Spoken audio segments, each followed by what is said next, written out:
अस्सलाम वालेकुम, welcome back. आज की इस वीडियो में हम एक्सरसाइज 3.2 के क्वेश्चन नंबर 5 से ऑनवर्ड 9 तक कंप्लीट करेंगे। इससे पिछले वाले क्वेश्चन पिछली वीडियो में है, अगर आपने नहीं देखे तो आप वो वीडियो जाके देख लें। चलते हैं जी क्वेश्चन नंबर 5 की तरफ। उसमें आपको 3 मैट्रिसेस दिए हुए ए, बी और सी, और उसने कहा है कि आपने A B C equals to A B C जो है वो आपने प्रूफ करना है। ठीक है जी। नेक्स्ट आप सबसे पहले आप ए बी फाइंड कर लें, ए को मल्टीप्लाई करें बी मैट्रिक्स के साथ, फर्स्ट रो फर्स्ट कॉलम के साथ मल्टीप्लाई होगी। सेंटर में आपके पास जो है वो प्लस का साइन आता है। नेक्स्ट आपके पास आयोटा स्क्वायर की वैल्यू जो होती है वो -1 होती है। वैल्यूज़ को पुट कर देंगे आप, प्लस माइनस सॉल्व करके आपके पास ए मल्टीप्लाई बी का आंसर आ जाएगा। अब आप अपनी लेफ्ट हैंड साइड पकड़ें, ए मल्टीप्लाई बाई बी का जो आंसर था वो पुट कर दें और साथ सी का आंसर पुट कर दें। अब आप इन दोनों को मल्टीप्लाई करवाएंगे। मल्टीप्लाई करवाने में first row into first column, first row into second column, फिर सेकंड रो फर्स्ट कॉलम से और सेकंड रो सेकंड कॉलम से। नेक्स्ट आप वही इसके दरमियान प्लस का साइन आएगा। आयोटा स्क्वायर की वैल्यू जो होती है वो आपके पास -1 होती है।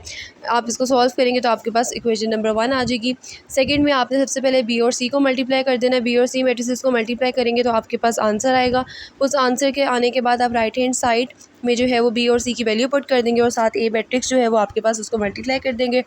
मल्टीप्लाई करने के बाद आपके पास सिमिलर वही आंसर आ रहा है जो आपके पास मैट्रिक्स ए का आ रहा था, उसको थोड़ा सा आप अरेंज कर लें। अरेंज करने के बाद आप लिखेंगे फ्रॉम 1 and 2। आपके पास लेफ्ट हैंड साइड जो है वो इक्वल है राइट हैंड साइड के। नेक्स्ट देखें जी पार्ट नंबर 2 में अब आपने ए प्लस बी पहले फाइंड कर लेना है। ठीक है जी। इसमें आप ए मैट्रिक्स लिखें, साथ बी मैट्रिक्स लिखें, सिंपली आप उसको प्लस कर लें। प्लस करने के बाद आपके पास ए प्लस बी आ जाएगा। अब आप अपनी लेफ्ट हैंड साइड लें, ए प्लस बी मैट्रिक्स का जो आंसर आया था वो पुट करें, उसको मल्टीप्लाई कर दें सी के साथ। मल्टीप्लिकेशन का मेथड सेम रहेगा। साइन आपके पास जो है वो पॉजिटिव आएगा। आयोटा स्क्वायर की वैल्यू आपके पास -1 होती है। नेक्स्ट आपके पास जो मैट्रिक्स आएगा उसको आप 1 का नाम दे दें। नेक्स्ट आप राइट हैंड साइड देखें तो ए सी और सी है, प्लस बी और सी है। ए मैट्रिक्स को मल्टीप्लाई करेंगे सी के साथ और इसी तरह बी को मल्टीप्लाई करेंगे सी के साथ। दोनों को जो है उस दरमियान में प्लस का साइन है तो आप प्लस का साइन रहने देंगे। नेक्स्ट आप इनको जो है वो मल्टीप्लाई करेंगे। मल्टीप्लाई करने के बाद आपके पास मैट्रिक्स जो है वो सिंप्लीफाई करेंगे। सिंप्लीफाई करने के बाद आपके पास 2 जो है वो आपका मैट्रिक्स आ गया। 1 और 2 को आप कंपेयर करें कि आपके पास जो है मैट्रिक्स दोनों सेम होंगे तो आप लिखेंगे from left hand side and right hand side आपके पास जो है वो a plus b bracket c equals to a c plus b और सी जो है वो इक्वल आ गया। नेक्स्ट चलते हैं जी क्वेश्चन नंबर 6 में। वो कह रहा है if A and B are square matrices of same order के मैट्रिसेस हैं, तो आपने बताना है कि जनरल में क्या ये जो है वैल्यूज़ वो इक्वल आ रही हैं या नहीं आ रही, इनको आपने प्रूफ करके दिखाना है। पहला है ए प्लस बी का square equals to A is not equals to A square plus 2ab plus B square. इसमें आप सबसे पहले ए प्लस बी का स्क्वायर ले लेंगे, उसको 2 दफ़ा लिख देंगे। 2 दफ़ा लिखने के बाद आप उसको मल्टीप्लाई अलग अलग कर ले। अब मैट्रिक्स के अंदर आपको पता है कि ए बी और बी ये जो है वो कभी भी इक्वल नहीं आते, तो इस वजह से जो है वो आपके पास ये प्रूफ नहीं होगा। सेकंड में भी सिमिलर ऐसे ही है, ए माइनस बी को 2 दफ़ा लिख लें। नेक्स्ट आप उनको अलग अलग मल्टीप्लाई कर लें। ए बी प्लस बी ए को जो है वो एक साथ लिख लें, तो आपके पास मैट्रिक्स में ए बी जो है वो कभी भी बी ए की इक्वल नहीं होता, तो इस वजह से आपके पास सेकंड वाला जो है वो भी आपके पास प्रूफ नहीं हो रहा। नेक्स्ट चलते हैं थर्ड के अंदर। थर्ड वाले में भी आपने जो है वो यही करना है। तो थर्ड वाले में भी जो है वो आपके पास इक्वल जो है वो a plus B A minus B जो है वो आपके पास जनरल में जो है वो इक्वल नहीं आ रहा। यहाँ पे क्वेश्चन में मैंने इक्वल लगाया, यहाँ पे नॉट इक्वल है, उसको आप ज़रा करेक्ट कर लीजिएगा। नेक्स्ट जी आपने सिमिलर वही काम किया, लास्ट पे आपने वही लिख दिया कि therefore minus A plus B A is not equals to 0, तो आपके पास जो है वो ये भी सेटिस्फाई नहीं हो रहा। क्वेश्चन नंबर 7 में आपको ए उसने एक मैट्रिक्स दिया हुआ है और उसने कहा है कि आपने इसके बाद ये फाइंड करना है कि ए को जब हम ए ट्रांसफर से मल्टीप्लाई करो और ए ट्रांसपोज को ए से मल्टीप्लाई करो। ठीक है जी। प्रूफ नहीं करना, सिर्फ इनको फाइंड आउट करना है। फर्स्ट आप ए मैट्रिक्स लिखें, उसका आप सबसे पहले ट्रांसपोज ले लें। ट्रांसपोज लेने के बाद अब ए को मल्टीप्लाई कर दें ए ट्रांसपोज के साथ, फर्स्ट रो फर्स्ट कॉलम के साथ, फर्स्ट रो सेकंड कॉलम के साथ, फर्स्ट रो थर्ड कॉलम के साथ। Next second row first column के साथ, सेकंड रो सेकंड कॉलम के साथ, सेकंड रो थर्ड कॉलम के साथ। इसी तरह थर्ड रो फर्स्ट कॉलम के साथ, थर्ड रो सेकंड कॉलम के साथ, थर्ड रो थर्ड कॉलम के साथ। मल्टीप्लिकेशन करने के बाद आप जो है वो उनको सिंप्लीफाई करें। सिंप्लीफाई करने में सिंपल प्लस माइनस है, प्लस माइनस करेंगे तो आपके पास मैट्रिक्स का आंसर आ जाएगा। ठीक है जी। ये आपके पास था A multiply by A transpose. Next उसने फाइंड करने को कहा है A transpose multiply by A, तो पहले आप ए ट्रांसपोज लिख लें और फिर ए लिख लें। इसमें फर्स्ट रो फर्स्ट जो है वो 4 कॉलम्स के साथ मल्टीप्लाई होगी। ठीक है जी, एक एक करके। फिर सेकेंड रो 4 कॉलम्स के साथ, थर्ड रो 4 कॉलम के साथ और फोर्थ रो जो है वो आपके पास 4 कॉलम्स के साथ मल्टीप्लाई हो जाएगी। इन सब को मल्टीप्लाई करने के बाद आप फिर सिंपली जो है वो प्लस माइनस कर देंगे। प्लस माइनस करेंगे तो आपके पास एक लास्ट पे मैट्रिक्स आ जाएगा और जो आपके पास मैट्रिक्स होगा वो आपका जो है वो आंसर आ जाएगा।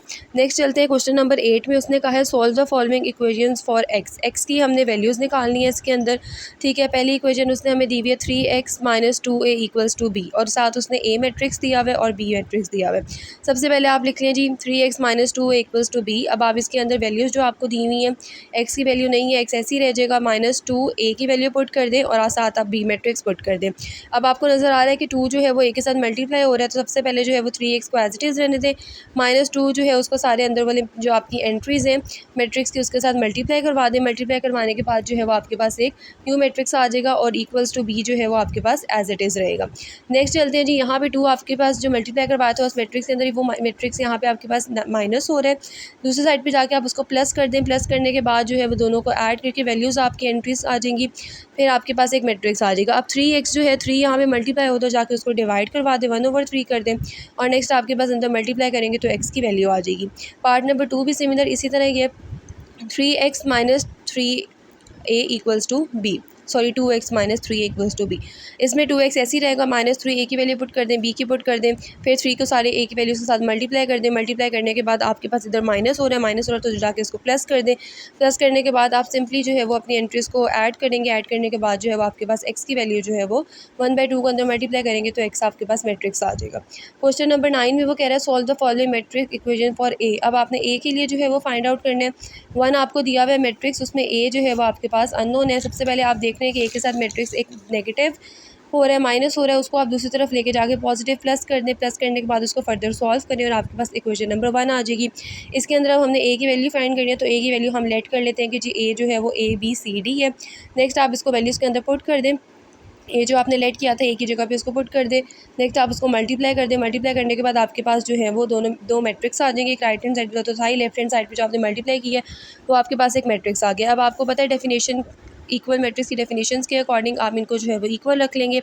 इक्वल रखने के बाद आपके पास इक्वेशंस बन जाएगी। इक्वेशंस बन जाएगी तो आप मल्टीप्लाई करेंगे इक्वेशन नंबर 3 को 2 से और फिर सब्ट्रैक्ट कर देंगे उसको इक्वेशन नंबर जो है अब आपके पास नेक्स्ट इक्वेशन नंबर 5 से। ठीक है जी, इसको करने के बाद आपके पास c की वैल्यू आ जाएगी 3। c की वैल्यू आ गई तो उसको सब्सटीट्यूट कर दें आप 3 वाली इक्वेशन के अंदर और आपके पास a की वैल्यू आ जाएगी -2। नेक्स्ट आप मल्टीप्लाई करेंगे इक्वेशन नंबर 5 को 2 के साथ और फिर सब्ट्रैक्ट कर देंगे उसको इक्वेशन नंबर 4 के साथ। ठीक है जी, उसको आप 4 भी आ जाएगा, वही आपके पास d की वैल्यू जो है वो आपके पास इसमें 9 आ जाएगी। नेक्स्ट आप जब इसको सब्सटीट्यूट करेंगे तो आपके पास जो लास्ट b की वैल्यू बच गई थी वो आपके पास -7 आ जाएगी। तो आपके पास इस तरह जो मैट्रिक्स ABCD था वो -2 -7 3 और 9 जो है वो उसका आंसर आ गया। ठीक है, ये आपके पास रिक्वायर्ड स्क्वायर मैट्रिक्स था। नेक्स्ट चलते हैं इसका सेकंड पार्ट, उसमें आपने अब जो है वो यहाँ पे भी a ही फाइंड करना है। माइनस जो मैट्रिक्स हो रहा है उसको उधर जाके प्लस कर दें। प्लस करने के बाद आपके पास एक मैट्रिक्स बन जाएगा। नेक्स्ट आप उसको 1 का नाम दे दें। अब वही आपने दोबारा से काम करना है, लेट कर लेना है। a मैट्रिक्स क्या है आपके पास A B C और D में लेट कर लें। लेट करने के बाद आपके पास जो है वो फर्स्ट वैल्यू के अंदर जिसको आपने इक्वेशन नंबर 1 लेट किया था उसके अंदर a की वैल्यू पुट कर दे। वैल्यू पुट करने के बाद आप अगेन मल्टीप्लाई करेंगे। मल्टीप्लाई करने के बाद आपके पास मैट्रिक्स बन जाएंगे। मैट्रिक्स बनेंगे तो उसको आप डेफिनेशन को जो है वो उसके बाद इक्वल करें। इक्वल करने के बाद आप सब्सटीट्यूट कर लें। ठीक है जी, मल्टीप्लाई करें इक्वेशन नंबर 2 को, ठीक है, 4 से और फिर सब्ट्रैक्ट कर दें 2 से। आपके पास a की वैल्यू आ जाएगी -3। देन आप इसको सब्सटीट्यूट करेंगे इक्वेशन नंबर 4 के अंदर तो आपके पास b की वैल्यू आ जाएगी 5/2।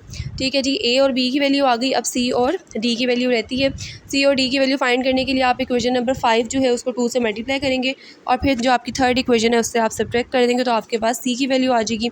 c की वैल्यू जो है वो आपके पास आ जाएगी -10। इसी तरह c की वैल्यू आ गई तो आप उसको फिर सब्सटीट्यूट कर दें इक्वेशन नंबर 5 के अंदर। आपके पास d की वैल्यू आ जाएगी जो कि आपके पास 8 आएगी। ठीक है, नेक्स्ट आपके पास जो है वो सारी वैल्यूज़ आप पुट करें और आपके पास रिक्वायर्ड मैट्रिक्स जो है वो आ गया। ये था आपके पास एक्सरसाइज 3.2 के क्वेश्चंस, ये सारे कंप्लीट हो गए हैं यहाँ पे। इसमें आपको किसी किस्म की कोई डिफ़िकल्टी है तो आप लोग कमेंट सेक्शन में पूछ सकते हैं। फर्दर मोर अगर आप लोग पर्सनल ऑनलाइन क्लासेस लेना चाहते हैं तो मेरे डिस्क्रिप्शन में नंबर मेंशन है, आप उस पर कॉन्टेक्ट कर सकते हैं। ओके, अल्लाह हाफ़िज़।